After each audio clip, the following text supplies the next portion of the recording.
In a world inspired by Rome. What's up, everyone? It's Americaplus. I'm your host, Cole McCormick. It's another week, another episode. What's going on, everybody? It's Americaplus! Woo! Happy to be here, folks. It's another beautiful week to be alive. I'm coming to you in my kitchen, 6:40 in the p.m., Sunday, May 19th. What's going on, everybody? I'm hyped to be here, dude. We got a great freaking show for you right now, dude. I'm coming back home from the beach. Shannon and I, we had a rare weekend off together. Didn't have work at all. Very happy, very pleased. We decided to go to the beach, get ourselves some sourdough, and have a good time. That's what we did, man. I did a little workout, did some pull-ups, working on my pull-ups. I'm trying to do 20 without any breaks. I'm working on it. I'm at like 6. So we're feeling good. And I randomly met up with Case at the beach. Didn't know he was going to be there. He was there. I was at Muscle Beach, caught some waves. Dude, the Pacific Ocean's always so cold, dude. I love it, though. I love the cold water. We were there for like 4 hours. And then we came home, had some food, dude. And I literally... Okay, what do I want to talk about this week? This week at Americaplus, we're talking about narratives, right? Narratives for a more beautiful world that our hearts know is possible. And this week, dude, I'm coming back at you with the narrative I talked about last year, dude. 2023, I brought up this concept of this film coming out, this imaginary epic from the master, Francis Ford Coppola, titled Megalopolis. What is this film? I'm bringing it back. This movie, just to give you a quick breakdown, Francis Ford Coppola, mega director. He did the Godfather movies, Apocalypse Now, The Outsiders. He did a movie with, what's his name? Oh my God, I forgot his name. He's in Heat. He's Batman. That guy, the blonde guy who lost his voice. He's in Top Gun. Holy crap. What? Val Kilmer. He did a movie with Val Kilmer in like 2007. Nobody saw it, including me. I just know that it exists. Francis Ford Coppola, legend, the master of cinema. He has been making a movie for the last 40 freaking years. And it's about... Okay, I don't even know what it's about. I haven't seen it. It's a mix of Roman history, okay? There's this old Roman conspiracy to kill an emperor. Like, this is like real history that really happened. It was the Catalina conspiracy. Look that up. A Roman emperor was being murdered by the people and by his, there was a coup. So this movie is about that mixed in with America. Like, where is America going?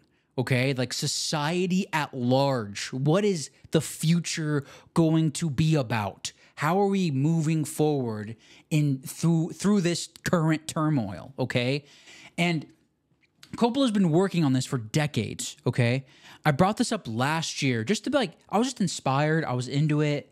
I didn't know what was going to happen. They had just got done filming it when I had recorded that podcast, and only a few actors were talking about it, but there was really nothing to say because the movie was being edited, the movie was being worked on, there was a bunch of special effects that needed to be done. I guess there's like a shit ton of special effects in this film, and I'm coming to you now because this film has officially debuted. This film is finished. I believe it's finished. There was a screening of it back in March with Hollywood, with like all the Hollywood executives. And this week it just premiered at the Cannes Film Festival in France. And I need to discuss it because there is so much. There's a little bit of controversy, but there's a lot of mixed / negative reactions going on right now. And I think I need to speak to it. This is just my instinct, dude. So just to start it off, let me just give you what's been going on in 2024. In March, when Coppola showed this movie to all the studio executives, I'm talking Disney, Warner Brothers, Amazon, MGM, I'm talking Apple, I'm talking Universal, I'm talking Paramount, everyone, every executive was there. Bob Iger, the whole deal. They saw it and nobody liked it. Huh? What? Nobody liked it. There was literally quotes saying that it was unmarketable. Interesting. That's okay. Okay, Disney. What are you talking about? Oh, you're saying the Lion King remake is marketable, but not this Megalopolis? What? Literal quotes of that. Other quotes from that screening saying that it's like, it's madness. It's crazy. It's literally one of the most insane movies ever. And that excited the shit out of me because that's exactly what I'm looking for from this movie. When you hear the description, and my description is the description, it is literally based off of the Roman Catalina conspiracy and a like fable of the future of America. What else would you expect from that description? Of course it's going to be insane. Of course. And how can it not be marketable when it's about so much? When it's about like it's about the society that you're living in. How is it not marketable? But just market it. But regardless, that sort of came and went. No one knew what was going to happen. He was looking for distribution. That was the purpose of the screening. None of the classic studios, none of the traditional studios, or newer ones, nobody's picked it up. So right now, it does not have a North American distribution. Okay, no company has it. No company's going to put money into it for marketing to put it out, which is really interesting. The one thing that is interesting though is it will be in IMAX. Okay, so when I think it's coming out in like November. I don't have a release date yet, but it will be in IMAX around the globe. So that's the good thing. But IMAX is a totally different company. IMAX is IMAX. So I'm happy that it's in IMAX. But at the same time, there's still no official distributor because people don't see it as profitable. They don't see it as a smart business move, which makes zero sense to me. And that takes me to cons. I remember reading that Francis, he didn't want to bring it to Cannes because there wasn't he didn't want to bring it to Cannes until there was a distributor, but he ended up just taking it there just so he can get the press, I guess. I mean, it's good press, you know, Coppola, Cannes, the movie, like I feel like it's just like a smart business move regardless. And I have clips to share. I got like 4 clips I want to share from a press conference of the actors talking about it. Specifically, I got a few clips of Coppola talking about it. And the reason I'm sharing this on Americaplus is because it is literally about Americaplus. It is like, it just aligns, dude. So it was met with a 7-minute standing ovation, okay?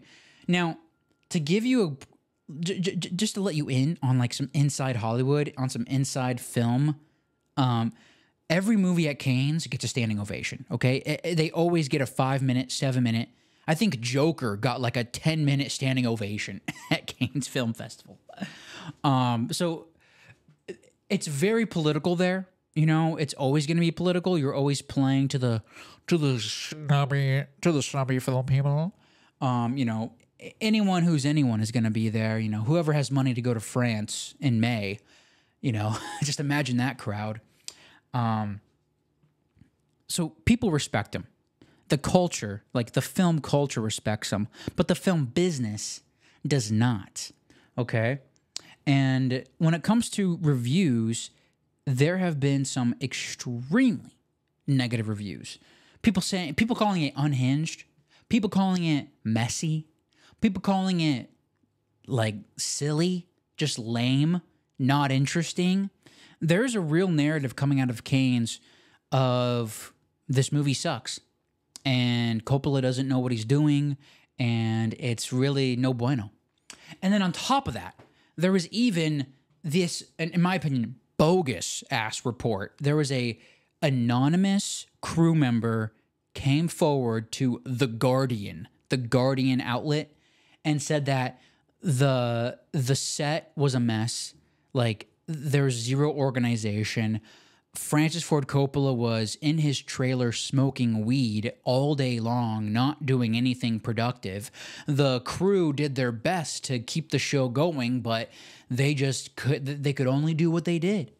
And like, I guess Francis was like kissing extras. Like, he's saying that literal bogus reports of Francis Ford Coppola kissing extras to, quote, get them in the mood. And that doesn't align with anything that's ever happened in the man's life. Like, this sounds like some Me Too shit. Like, people are trying to Me Too him when it's not the Me Too era anymore, okay? So that's how I interpreted it. I don't understand. Like, this man he's been in so many insane situations filming a movie. I don't understand why he would do that, because he sold like a huge section of his ownership of his winery. So if you're not familiar with his movies, you might be familiar with his wine, Coppola wine. He's had this winery for like decades, and he sold a huge portion of it so he can make the movie with his own money. He spent $120 million of his own money to make this film. Like, no one else, like, this is all of his skin. All of his skin is in the game, okay? And there's just bullshit reports of saying that he's just wasting time. Why the fuck would you sell a winery so you could waste time? The reason why you want to open a winery is to waste time. You know what I mean? Like, upside down world. Upside down. The Guardian fucking sucks. And so I called that out on Twitter. And just to embellish on my part real quick, it was actually one of my biggest tweets. I did a whole thing calling out The Guardian, calling out Hollywood. Like, they want him out. Like, there's this narrative of this movie sucking and not being interesting and Coppola being reckless, and therefore the movie's not going to be good.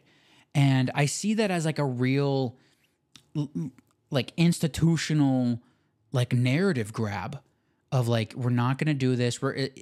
Because Hollywood rejecting distribution for Coppola is a bad look for Hollywood. It's a bad look for all the classic distributors, okay? And so what better way to grab the narrative than to say, oh, like, the movie's no good and he's also an asshole and he also just smokes weed all day long. Like, that feels like it's coming from the top down. That's just my opinion. And I got like over 100,000 views. I got over 140,000 views on this tweet. I got like 60 retweets, and I struck a nerve with some people. People calling me insane. People calling me deranged, which I love. So if you want to read that, read that. I just want to bring that up real quick. But so I think it's bullshit. I think those reports are bullshit, and I think this movie's going to be awesome, and I'm super interested in it. And I think the film is important. And I'm willing to just listen to what the man has to say, because when you go back in time and watch Apocalypse Now, which is a film about the Vietnam War in America, the route that he took with that film is, there's a quote from him saying, Apocalypse Now is not an anti-war movie. It's a pro-war movie. Apocalypse Now literally embellishes in all of the expenditures and extravagance, I don't know, what's that word? It expands on everything that the war embellished on. The bombs, the drugs, the confusement. Like, Apocalypse Now did its best to represent that war. And when you have a mind that is willing to create something like that, and now to bring it forward into this modern American society in 2024, and to ask the question, where are we going? I get excited, and I'm willing to listen. And what I have to share is just a few clips. I have 4 clips mainly of 2 cast members talking about it, talking about the film and the future. And then and then we're wrapping up with Coppola talking about the future. Okay, so all these clips are a little long. They're all over like a minute. This first one's 2 minutes. So if you're a fan of Breaking Bad, Gus Fring is in the film. Giancarlo Esposito is in the film. He plays the old guard. He plays the man who has been in charge, and he wants to move forward in the status quo. And we got a clip from him at the press conference talking about the experience, talking about his perspective, and what he thinks this film really brings. Right at the end of this, you talked about hope, speranza, as you said. I wonder, it's a question for all the crew members here. If this feeling of hope was, you can felt it on set, or you can felt it in the making of it, you can feel this hope while you were making the movie. You know, it's funny. I left the movie. I watched the movie for the first time. I don't know if anyone else in the cast had seen it before or not. I had missed the screening. And I hearkened back to making the film and Francis speaking to me in our initial conversation about the history behind the film. And then I started to feel like, and he explained to me what my character represented, and that's the old guard, the old school, and I started to realize that's an old way of thinking. And as I walked myself through the movie in my dreams last night, after having not been able to get it out of my craw, I realized that the genius of what Francis does is allows me to be a channel and to channel what he's shared with me in terms of information. And you asked to specifically address your question, there was a feeling of hope, because I think in the way film is supposed to inspire us, it is also supposed, intellectually and also emotionally, it is also supposed to take risks. So then we don't know what's going to happen. And so on set, I didn't know what was going to happen, because every day Francis allowed us to be free, but then gave us a directive. And I went, where is he going? Is there hope in this for me and my character? I might not be the character that holds the hope. But toward the end of the movie last night, I came to tears, because all of a sudden I got it. I'm not supposed to know everything. I'm not supposed to know all the answers, and neither is Francis. But he's open enough to allow his channel to figure it out with all of us. And isn't that the genius? When we don't understand something, there are parts of the movie I go, oh, I don't really quite understand that, but I'm still thinking about it. It's supposed to inspire us to a new way of thinking. And in the end, that inspiration is supposed to allow us to have hope for our world. And believe me, I do, because of you. Whoa. Yeah, so Gus Fring had some really good things to say about that. The ideas of cinema, the purpose for films, the purpose for an artist expressing an idea about the world or society within film, I think he's on it with, it is an invitation for the public to come in and to think about something. And I think when it comes to, it's hard to make a narrative that might be as broad as the future of society, because it might come off as like a very firm narrative, like the filmmaker has a very strong viewpoint on how it should be. But what Giancarlo Esposito just said is that, you know, that's not the case here. Coppola wants there to be some interpretation. He wants there to be maybe, I'm not sure if confusement is the right word, but he wants there to be an openness for people to put their own mind into it. And I think it's beautiful. Like, I think that's the right way to go. Like, what other way are you supposed to do that, you know? Like, it's probably not responsible to put your own answer into whatever the question you're asking is, you know? Like, this podcast is about the future of America, the future of the world. And I don't think I have a good answer yet. You know, I'm just talking about what I'm talking about. And that's why I like to open up to the audience. That's why I like value for value, because it's about it's about the audience's reciprocation and interpretation and feedback. And it's a collective thinking of these ideas. And so that I'm aligned with that, man. I'm very aligned with that. Going down the list to another cast member, legendary actor Jon Voight is in the film. I don't know who he plays, but he's in the movie. He's a great actor, Angelina Jolie's father, and he's also infamous in Hollywood because he voted for Trump, which is very, very scandalous. And this clip is a little over 3 minutes. But this is where they really get into like the future of the world, the future of society. Where are we going? Because I think it's really important that this film is asking these types of questions in a non-pretentious way. So here's Coppola. It's actually Coppola asking Jon Voight what he thinks about all this. Well, how do you feel about the future? How can we make a beautiful world? I know you have children and grandchildren. How can we make a beautiful world for the children? Well, first of all, I think that your longing to contribute to that has created this film. That's what your focus is to make a better world for the, where are we going? And I think we're all at this moment asking that question of ourselves. Where are we going and what can we do? You know, I'm a little older now. Some of you may have noticed that. And of course, I have a limited amount of time, and I think to myself, what can I do to encourage us toward a better world to protect these kids? I feel that's exactly what I'm doing. It's in my head every second of the day to see what can we do to make this world better. And I know it's possible. I agree with this film, Francis' vision that says human beings are capable of solving every problem we get ourselves into. We can do it. That's what the last moments of the film with Adam beautifully saying it. You know, we can do it. We must bond together. We must help each other. We must listen to each other. And we must take this on and make a better world, because we've been through a lot. You know, we've been through quite a lot. We have experience. We know many things. So we have to do our best. And we have to do our best to appreciate especially those people who step out and attempt to show us the way a little bit. I saw the film for the first time.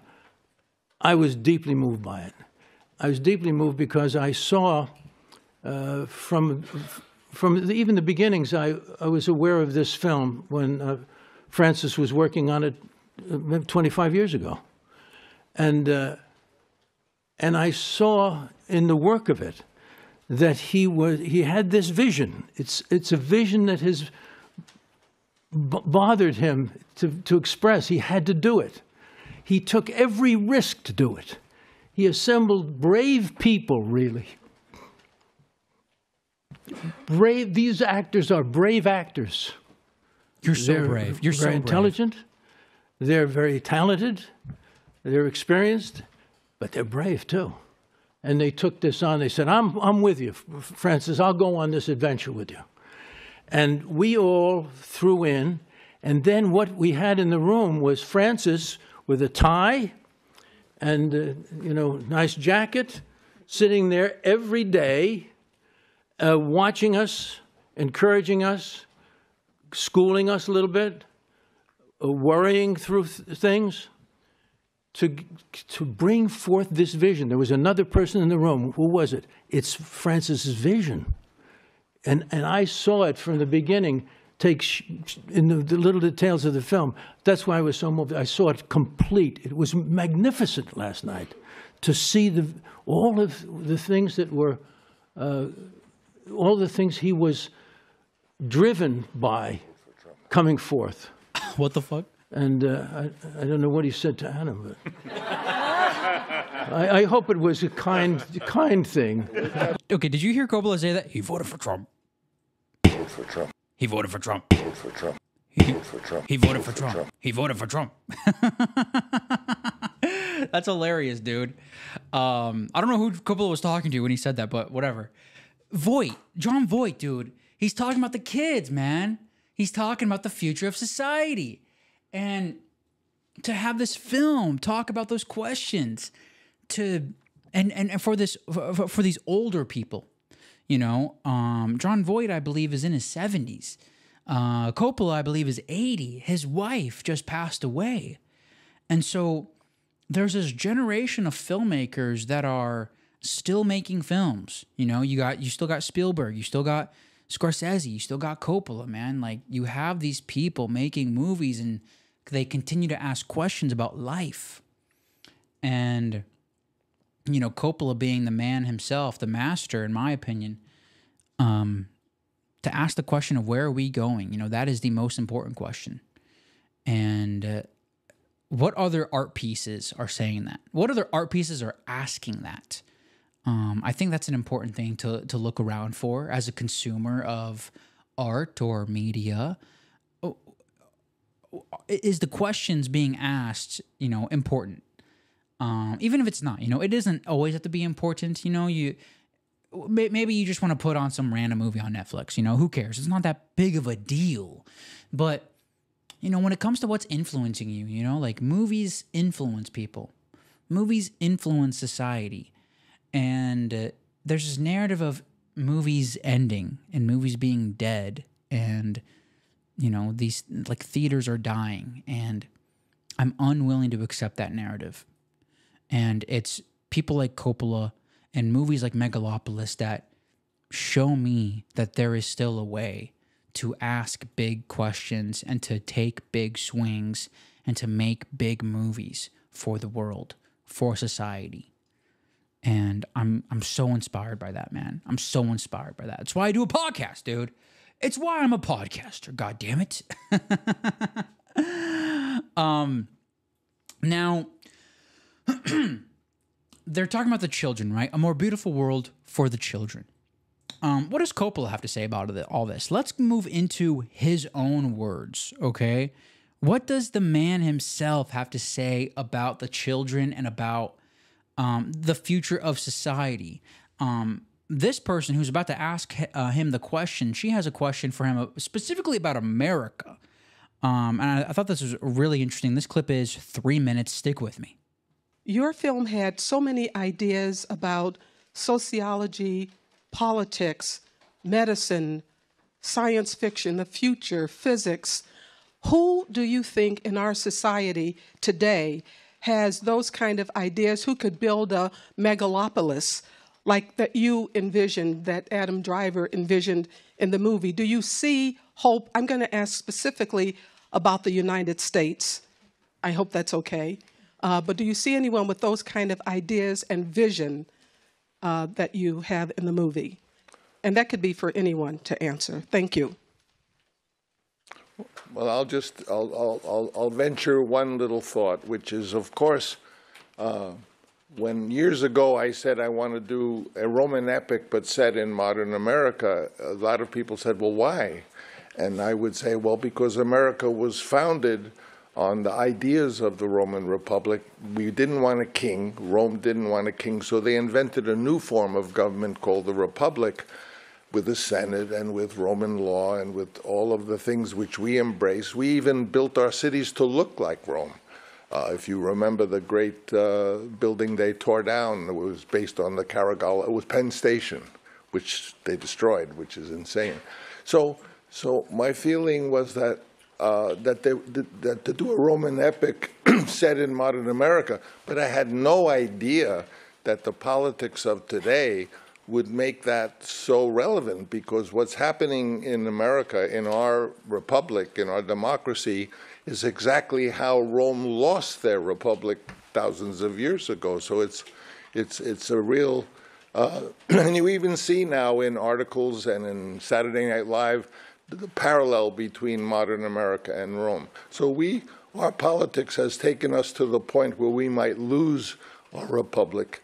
And so it's not people who have become politicians who are going to be the answer.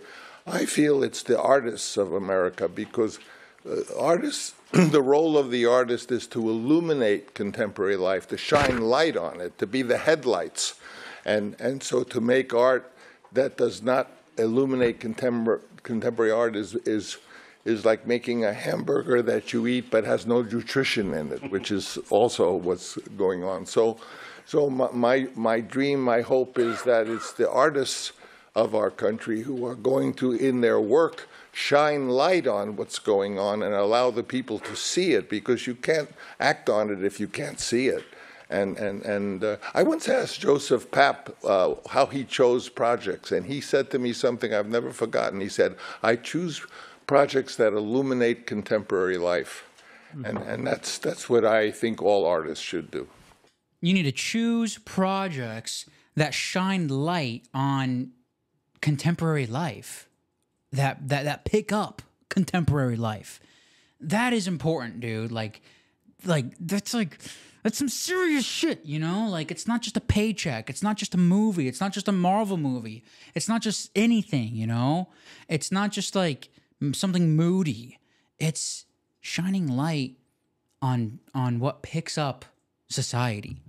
And I can say confidently, I am expressing myself through Americaplus. Like, this is the purpose of Americaplus, to pick up society through my own voice. Like, I'm just one guy in a kitchen with a microphone doing a podcast. But this is, God damn it, this is picking up society.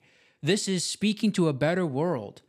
And I identify with the artists of America that he brings up. Like, I am that guy. I am him. Like, I'm right here, Coppola, dude. It's happening. I'm 27 years old, and I'm doing my damn best to keep a positive mindset for the future. Like, I'm doing my best. I got a nephew myself, sir. I want my 5-year-old nephew to live in a better world. I see this. I think about these things. And when I have my own kids one day, it's going to be a good year. It's going to be a good time. It's going to be a good life. Like, it's important. It's important. And who else to bring in a new world? Who else to shine light on what should happen in society than the artists? You know, podcasters are artists, painters are artists, people who talk are artists, people who make movies are artists, dude. Like, there's so many artists. Everything you do is artists. People who write are artists. And it is through your art that we shine light on what needs to have light. Okay? And sometimes some people might be drawn to shining light on what has been dark within society. Other people's art might shine light on a new idea, on a new way of doing things. Some people might shine their light on something that is just simply true, something that is just simply beautiful about the society. And all these things are necessary. And it's up to you, the consumer, along with myself as a consumer, to seek out these things that are picking up the world, because we get hypnotized into being narcissists and nihilistic. That's a fact. Like, the way that normal media and social media run, they want you to be obsessed with yourself and your own analytics, and they also want you to have a shit outlook on America specifically and the future in general. Like, these are true things. And I'm telling you right now, I am against these things, and I get caught up in the analytics. I get caught up in myself. I get caught up in looking at what I post like 10 different times. Like, let me just read what I wrote again. Like, it's some bullshit that I do. But it's about just expressing myself. I need to be a channel for these positive ideas, you know. And I'm not. It's my practice to not get caught up in what I'm doing. Oh my God, look at me, look at me. You know, it's about just allowing myself to speak and just being confident in what I am speaking of. And what I am speaking of and to. So I'm with Coppola. I'd listen to Coppola as an elder. You know, listening to Coppola as an elder makes me feel like I'm on the right path as an artist. And hopefully one day I'm able to meet him and talk about these things. And maybe even maybe he'll listen to Americaplus. Maybe he sees this. Maybe he hears this. And like, maybe him and I can vibe, you know? Like, that's what I want. I want to vibe with other artists. I want to vibe with people who think similar as me. And I think he thinks similarly. That's just my assumption, you know? I got the final clip right here. This is the shortest clip, just over a minute. This is him. This is coming from Instagram, actually. So there's some music. It gets a little emotional. But this is Coppola right after the movie ends in the theater, during the standing ovation, and this is what he has to say to the crowd during it about the future for the children. Thank you all so much. It is so, it's impossible to find words to tell you how I feel, but I want to say, you know, this is my granddaughter, this is my grandbaby, and this is my wonderful collaborator, my son, Roman.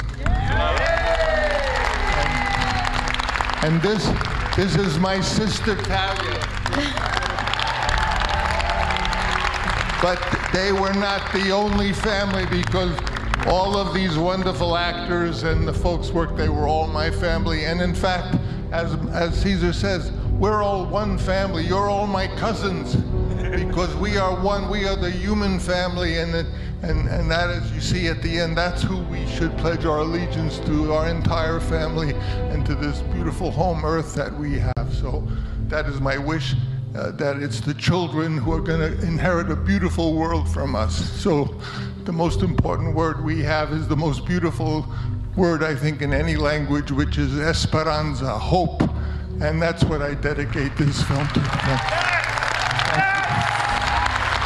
Hope. And the children. Make a world for the children. Thank you. For the children! For the children, aye! For the children, a better world for the children. Do you hear what I'm saying? My last dying breath, I will make a movie for a better world for the children. Like, Coppola, dude, like, you're making me cry, man. You're making me emotional. Like, this older man, like, he's just doing it for the kids. What else are you supposed to do? What else?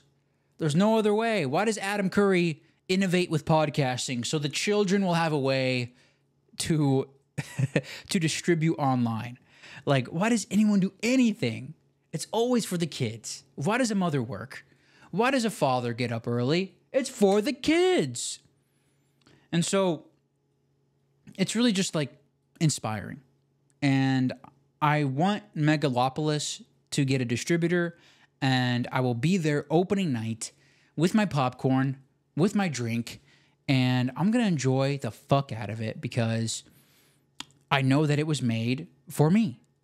I'm confident in that. And I know that it was made for the world. It was made for me to think. I'm going to think about it. I'm probably going to see it again and again. I'm going to see it multiple times. And I'm going to try to see if Coppola was really trying to get to something, or I'm going to see what comes to me. What comes to me after I see it? Because what if there's a movie, what if there's a piece of media that inspires somebody with a new idea? You know, that's some real shit right there. You know, for there to be an old Hollywood system that wants to push this movie down and to degrade it and belittle it and its creator, you know, we all know Hollywood's ran by the devil. You know, that just makes me think God is behind this. You know, that's just some rebellion shit. That's just some like, let's fucking go, dude. Like, I'm on some, I'm ready to fight, you know? Like, buying a movie ticket to this movie means that you are aligned with God. You are aligned with the light forces of the universe. Choose your side, son. I know my side. Do you? So that just makes me hyped up, dude. Yeah, man, like, what do you think about that? Like, are you going to see Megalopolis? Are you interested in this? Do you think this is important as I do? Do you think it's lame? Do you not think it's cool? Like, should this movie exist? Like, does anyone have the right to make this type of a movie right now? I believe so. Of all the people who are going to make a movie about the future of society, why not have it be Coppola? Why not? What else do you have to lose when watching things, dude? Just watch something and watch something with a real idea. This seems like a movie with a real fucking idea behind it. And so let's just enjoy it. Let's support it. And let's see what the artist has to say. Come on, dude. That's value for value, man. That's value for value, dude. Come on now, man. And that Americaplus is value for value. Like, we're going to go into the value for value section now, folks. Americaplus is a value for value show. That means that I put up this content up front for you, and you can reciprocate that value through three main ways. Time, talent, treasure. You listening to this, you watching Megalopolis, you watching my short films in a modern podcast app. That's your time. Talent is if you have anything to contribute with your voice, with resources, with links, whatever you got to share with me, that's your talent. And treasure, there's two main ways. You can send me a boostagram through Fountain, by the way. Go to value4value.info for more info, then download the Fountain.fm app. It's the best way to support the show. You can send me a boostagram with little bits of Bitcoin called Satoshis. You can do this in any modern podcast app. Go to podcastapps.com or just download Fountain and follow the show. Send me a boostagram. You can choose any amount of number that you want. I'm going to be reading the boostagrams from this from last week. Along with that, there's also another way. You can, if you want to support me with dollars, with normal fiat money, I do have a PayPal, so you can send me money directly through PayPal if you want. But I will be reading the boostagrams. I saw Frillis streaming in last week. Thank you, Frillis. Frillis is always streaming in. He's the guy. He's like the streamer. He's the streamer of that. But we got two other boostagrams from our friend at Joel W. He was commenting on last week, number 122. It was the Mother's Day episode. And I mentioned, so last week I mentioned that I might do a podcast with my mother, who's a therapist, about mental health and stuff like that. And I would like talk about like my spiritual journey, or like I would bring in the spiritual side as well. So this is what's going down. He says, so Joel sends in 2,222 sats. He says, I think the mental cast is a good idea. At least give it a shot and see how it goes, over. As far as your spiritual journey goes, I think you will really enjoy this, as well as anything else. He says, I think you'll really enjoy this, as well as anything else this guy does. He is a true teacher. Then he sends me a link. He says, for me, it's weed over alcohol. Okay, I'm sorry. Let's click this link, dude. This link says, Joel sent me a link to this like cosmic thing. Like we're talking about aliens here. Okay, dude, I can't read this right now, Joel, but I will. I'm diving deep into it, dude. Diving deep into it. And then he says, and then I was talking about weed last week, weed and alcohol. He says, for me, it's weed over alcohol, but admittedly was a very heavy drinker, so didn't have quite the same level of control. I hit a vape all day, every day, and a happy late Mother's Day to you, mofo. Thank you, Joel. Boosting is loving. Basically, you put Bitcoin with anything, and all of a sudden, that is more efficient. That's the first one from Joel. This next one comes in from his normal 1,111 sats. He says, this is what smoking does to me. Was pulling the vape while listening, then must have been at just the right high, because I'm now trying to dig a tree stump out that I suddenly got motivated to do.